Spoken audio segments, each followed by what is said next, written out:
ये कोई साधारण प्रांगण नहीं है। यहाँ आहुतियाँ दी और डंडे भी खाए हैं, जिसमें मेरा योगदान है। क्योंकि जिस दिन यहाँ मूर्ति बिठाने का प्लान, हम ढोलक चिमटा लेकर महिलाओं को बिठाया, मैं थोड़े दूर गई, आपस पुलिस और टकराव हुआ, डंडे पड़ने लगे। और उसके बाद में ये जो 200 गज जगह हमें दी गई थी, 200 गज जगह में भी जो मूर्ति का जो डीडीए वाले कहते थे इधर बाबा साहब का मुंह नहीं होना चाहिए, पर उस टाइम जो प्रधानमंत्री वीपी सिंह जी भी यहाँ आए थे, जिस दिन मूर्ति बिठाई, फूलन देवी भी थी और रामविलास पासवान हमारे यहाँ, अमरीश गौतम जी नहीं है।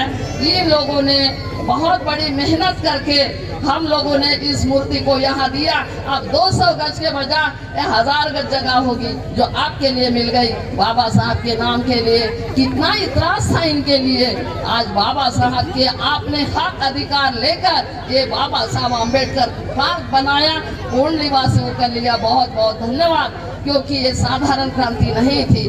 तो ये जो बाबा साहब अम्बेडकर ने दिया है, आप लोग समझो, जो भी है आज नकल बन गए। हमारी जो पीढ़ी थी, मैं भी 65 में चल रही हूँ, तो ये जो पीढ़ी थी, पुराने जो लोग जुझारू थे वो तो बूढ़े हो गए, पर आने वाला जनरेशन उनका यंग, मैं चाहती कोल्ली परिसर से या पड़पड़गंज से, ये क्षेत्र से यहाँ यंग लड़के आए और इस अपने कंधे पर इस व्यवस्था को लेकर चले।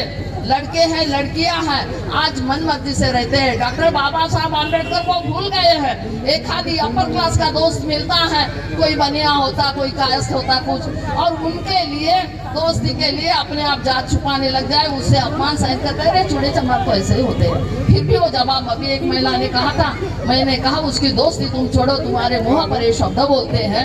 मैंने कहा तुम्हारा कहाँ बनता है स्वाभिमान।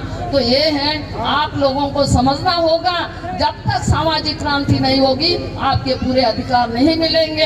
आपको यूं ही, अभी आपको पता है, जो एक लड़का 12वीं में था, बाबा साहब के नाम के लिए उसको गोली मारी गई है। तो ये देखो, आपको यूं ही नहीं मिल रहा है। कोई बड़ा छूने पर आपकी हत्या होते हैं, कहीं बलात्कार होते हैं। आप लोग समझो और डॉक्टर बाबा साहब अम्बेडकर के विचारों पे चलकर आप भगवान बुद्ध के मार्ग में चलो। भगवान बुद्ध का रास्ता आपके लिए अभी भी कल्याणकारी है और बाद में यानी अंतमन में भी है कल्याणकारी। इस रास्ते में चलो। हमारी महिलाएं बैठी है, सबसे ज्यादा अंधविश्वास में यही रहती हैं। जब माँ पहला गुरु होते तो बच्चे को अच्छे संस्कार देने चाहिए। जब महिला अच्छे संस्कार देते हैं तो बच्चे भी अच्छे बनते हैं। तो ये आप लोगों को समझना होगा। जब से पेट में बच्चा होता है ना, तभी से संस्कार, गर्भ संस्कार होता है, सारे संस्कार होते हैं। आप इस बच्चे को अगर मन में अच्छाई है तो बच्चा भी आगे चलकर अच्छा होता है। आज बाबा साहब अम्बेडकर को बड़ी कठिनाई से यहाँ तक एक कारवा लाया। आप इसको पीछे मत जाना देना, यही बाबा साहब की इच्छाएं थी। The Buddhist society of India Baba Saheb ने बनाई, जो बुद्ध धम्म अपनाने के बाद। और बुद्ध धम्म के रास्ते में अगर आप कहते अजी पहले से हम मानते रहे हैं, पहले से हमारे पुरखे मानते रहे, आप पुरखों की याद दिलाती हूँ कि हमारे जो पुरखों के लिए तन का झोपड़ा नहीं था, खाने के लिए खप्पर में मिट्टी का नहीं मिलता था रोटी खाने के लिए, और तन पर कपड़ा नहीं होता था, पहनने नहीं देते थे, संपत्ति रखने का अधिकार नहीं था, शिक्षा अब से दूर थी। जो मनुस्मृति थी उसमें अब सारे ही जो आपके अधिकार के हनन थे। डॉक्टर बाबा साहब अम्बेडकर ने संविधान का निर्माण किया, भारत देश स्वतंत्र किया, और तब आपके हक और अधिकार मिले और लड़कियों को बराबर दर्जा मिलेगा। आप अपने लड़कियों को डिग्रियां देकर भेजें, ना कि दहेज की पेटियां देकर, क्योंकि दहेज की पेटी देकर आपके बेटी का हनन होगा। डिग्रियां देकर जाएंगे तो आप सम्मान से जिएगी और स्वाभिमान से रहेगी। तो आप लोग हमारे बीच में आप अपने अधिकार को समझे।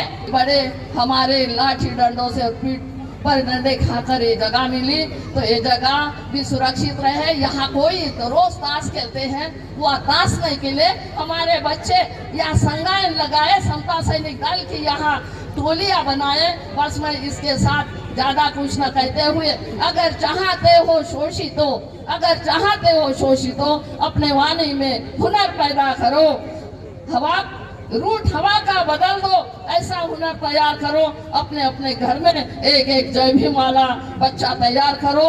मैं जय भीम, जय भारत, बहुत सबका मंगलम, सबका मंगल।